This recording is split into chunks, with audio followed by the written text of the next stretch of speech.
പ്രിയ നടി അന്തരിച്ചു. കണ്ണീർ പ്രണാമം അർപ്പിച്ച് സിനിമാ ലോകവും പ്രേക്ഷകരും. നാടകങ്ങളിലൂടെ കലാജീവിതം ആരംഭിക്കുകയും പിന്നീട് സിനിമാ രംഗത്ത് സജീവമാവുകയും ചെയ്ത മറാഠി നടി വിജയ മെഹ്തയാണ് അന്തരിച്ചത്.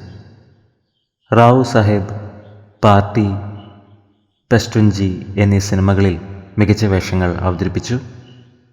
റാവു സാഹേബ് എന്ന ചിത്രത്തിലെ അഭിനയത്തിന് മികച്ച സപ്പോർട്ടിംഗ് ആക്ട്രസിനുള്ള ദേശീയ അവാർഡ് സ്വന്തമാക്കിയിരുന്നു. തിരക്കഥാകൃത്ത്, സംവിധായിക എന്നീ നിലകളിലും വിജയ മെഹ്ത ശ്രദ്ധ നേടി. 91 വയസ്സായിരുന്നു. വാർദ്ധക്യ സഹജമായ അസുഖത്തെ തുടർന്ന് വിശ്രമത്തിലിരിക്കെയാണ് അന്ത്യം സംഭവിച്ചത്. പ്രണാമം അർപ്പിക്കുകയാണ് കലാലോകം. ജൂൺ 30 പ്രിയ നടി അന്തരിച്ചത്. ആത്മാവിന് നിത്യശാന്തി ലഭിക്കട്ടെ എന്ന് നമുക്ക് പ്രാർത്ഥിക്കാം.